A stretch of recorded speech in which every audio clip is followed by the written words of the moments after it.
Welcome to another inspiring episode of the Elite Expert Insider Podcast. Hosts Melanie Johnson and Jen Foster are the owners of Elite Online Publishing. They're both Wall Street Journal, USA Today best-selling authors. We're really glad you're here because this podcast was designed for you. Meet industry experts that share their secrets and strategies. Get successful results for your business in money, relationships, health, and your life. Each episode is going to inspire you to take action towards reaching your greatness. Hello. So if you've been thinking about your brand, thinking about selling more products, and maybe wondering why you're not selling more products, I always say your brand represents you. So when people are checking you out, whether it's on social media, your website, how everything looks, it reflects on you. And we're doing this ourselves. It's like redecorating your house, redoing your wardrobe, being current, looking fresh.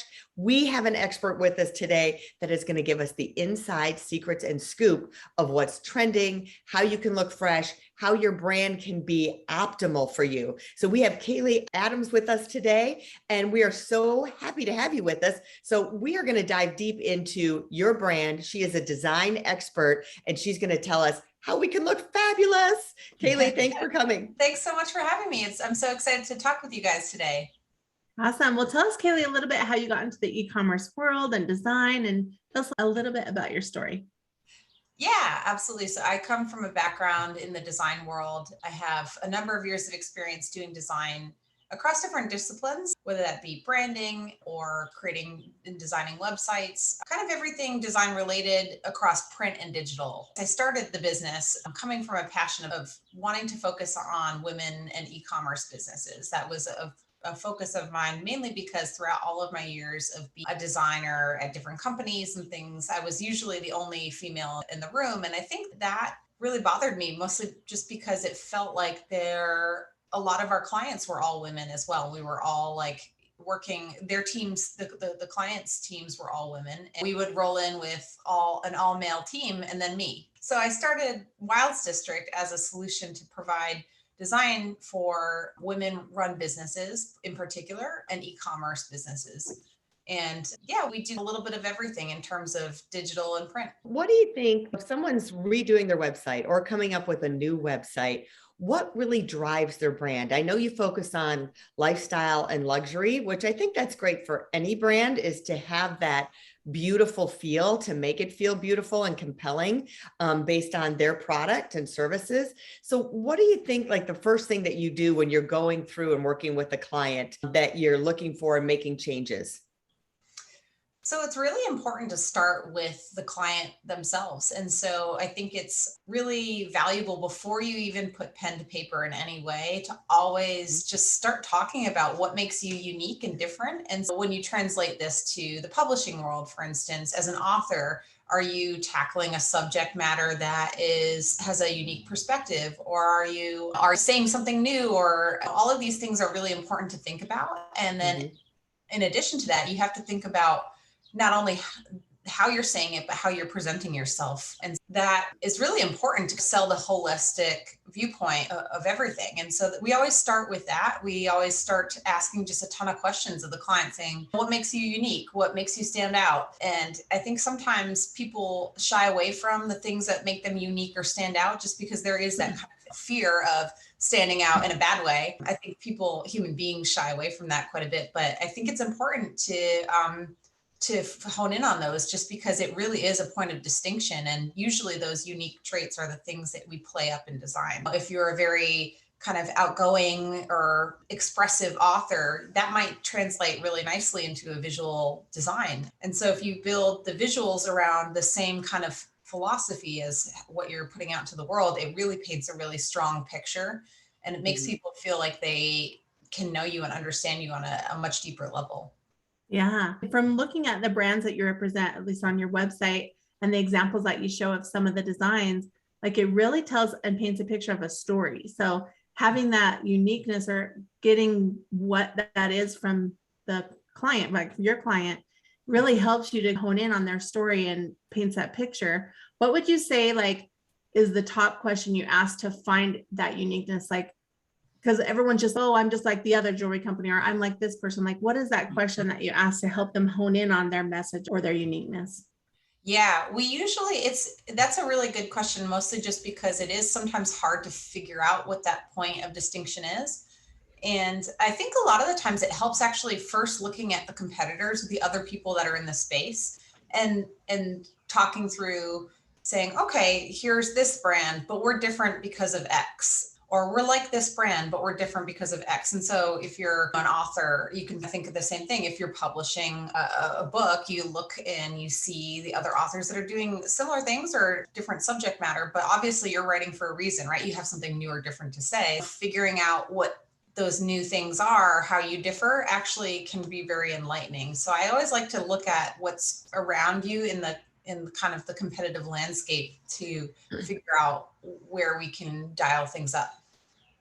So usually like an author is wanting people to, on their website, buy their book or sign up to get them to be a speaker or a consultant, or maybe some of their other services. Maybe it's a course that they're selling. And other companies are selling, like Jen says, they're selling jewelry, or they're selling cooking, or they're selling something that they're on there, or it's an actual physical product. What is it, the key thing? Because I see that conversion rates go up when people are working with you. What is that thing that makes people click the buy button? I think more than anything, for any type of brand, be it a physical product or a service, people at the end of the day want to feel connected to whatever they're interacting with. So you have to think about it in terms of, you're not just buying a ring, you're really buying into the philosophy of the brand. And women as consumers especially know this so intricately. I think we buy things that we tie ourselves to in ways. What you wear, what you buy for clothing, it's the same thing. You're not always just buying the piece, like you're buying what it represents or the kind of bigger picture that it paints. I'm buying that piece because it makes me feel like this and look like this, rather than just buying it for the sake of buying it. So I think that the stronger the whole picture is, the better. And I think that for a lot of people, if you're an author, people are interested in your book, but at the end of the day, you actually want to sell them on just you and your thinking and your perspective, because that's the long-term value. If you put out new books later on, you want people to be like, oh, Caley Adams has a new book. She's the one I'm subscribing to or following on the newsletters or whatever, rather than just like selling just the product. You really have to sell the full thing. And I think that's important, because at the end of the day, that's going to provide the longest lifetime value. So we find that storytelling, as that translates to design for e-commerce companies, we like to think about it that way. Yeah, we could create a site for you that just sells a ring, but we want to sell the story around the ring. And that's what keeps people coming back, because they feel like they can buy into that as a certain philosophy or a type of lifestyle purchase, rather than just doing it once and never coming back. Yeah. Let's talk about tech a little bit. So I know it's important to have, a website that has a really good shopping cart, but talk about apps for a minute and how important it is to have an app. And do you need an app? Because I know there's a lot of companies out there that they're like, oh, we have an e-commerce store. And then sometimes like the tech of it jumps to another shopping cart and it doesn't even stay on the same page. Talk a little bit about that and why it's important to smooth checkout.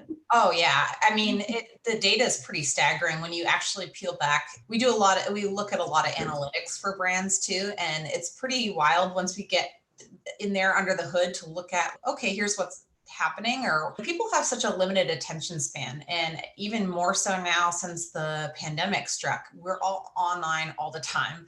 We don't want to spend any more time online than we have to, I feel like, for the most part. And the longer it takes to check out with something, you may lose people in that process, just because I think, especially if you think about a lot of purchases being almost on a whim. Think about the last time you bought anything. You're usually sitting on your couch, maybe you're watching TV, you're like, oh, that's interesting. And if you maybe gave it 2 days, you maybe wouldn't buy that thing, but it's really in the moment. You're like, okay, I'm going to do this right now. And if it's hard, then you might drop off and never return. So you want to make that process as quick and as seamless as you can. And apps can help with that. Like, I think it really depends on what your customer is doing. So are they buying books or whatever product you're selling? Are they buying it typically at night on their couch as they're watching TV? Are they buying it during the day, during the work week? That will depend. And that will also, are they buying it on a desktop or a tablet or a phone? And I think that it really depends on the context and the type of person that is your audience. Obviously, too, if you think about if your audience is younger, they tend to skew more mobile heavy. So apps and mobile sites usually do really well for those audiences. But if they're maybe an older audience, they might be more on tablets or desktop. So all of those things can be taken into account when thinking about the purchasing funnel and making sure you're optimizing for the type of audience that you have. All right, I want to dive into, I call it redecorating. It's rebranding. Yeah. How often do we need to go in and update our website, maybe look at our logo, look at the overall look and feel of everything? Like, we're in the process of doing that now. And we've been in business for 7 years. We've done it maybe a couple times throughout that, but sometimes people feel like, oh, I've done it and I don't have to do it ever again. And then you look back at someone's website, you're like, oh my gosh, they're so like 2010. Yeah. So how often should we be looking at that to redo it? And what are the things we should be looking at and analyzing? Mm-hmm. I think it's definitely tricky because in this day and age, so much changes so quickly. And it's just, it does feel like even now, especially now with everything being, the internet being ubiquitous, everything feels like it changes at a faster rate. And so things age a lot sooner now, and it's really hard to keep up. So a lot of the times what we suggest to clients is, if you're thinking about doing a rebrand, perhaps consider doing a logo that actually feels pretty simple and might hold the test of time. And by that, don't choose an overly trendy font. Don't choose a color that's very of the moment right now. Think about it and just say, okay, will this font normal in 5 years, or will we look at this font? Like, I think right now we've been dominated the last 5 to 10 years by the kind of script typeface that you see everywhere. It's on coffee mugs, and I think that will be very dated very soon. Choosing a logo that's pretty straightforward will allow you to keep something so you're not totally changing everything, because you do want to provide some consistency for people. Having the logo be a fixed thing that's very simple, you can easily shift the whole feeling around the brand whenever you need a change. So the colors can change, the layouts can change, the photos can change. But if you stay with a simple logo, it can really flex throughout all of those changes to be something that you just keep. And with your logo, you guys have the Elite Online Publishing, and it's just a pretty simple standard typeface, which is, I think that's a nice one to think about with something just simple like that. And then you can build colors and all the other fun things around that as a brand. I'm going to jump in here again on book covers. So we just relaunched a book that we did 7 years ago, and we totally updid the covers, made them more current, made them look different. And all of a sudden the sales have taken off. More than they were before, because again, our cover looked like it was dated because we did it 8 years ago, 7 years ago.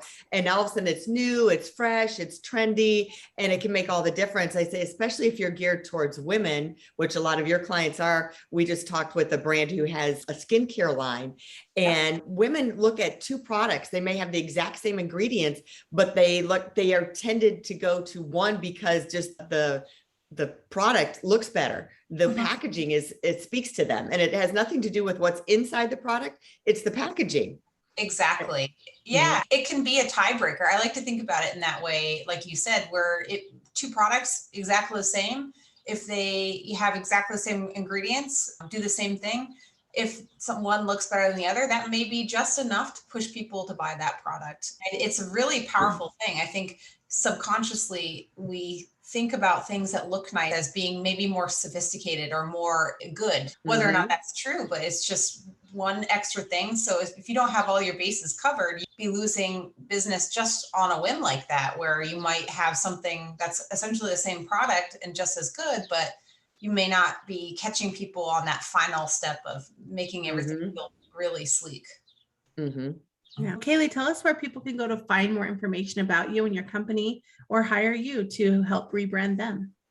Yeah, absolutely. You can find us online at wildsdistrict.com. That's WILDES wildsdistrict.com. And then, you can shoot us an email at hello@wildsdistrict.com or follow us on Wilds District on Instagram. Thank you so much for having me on the podcast. It was so great to chat with you guys today.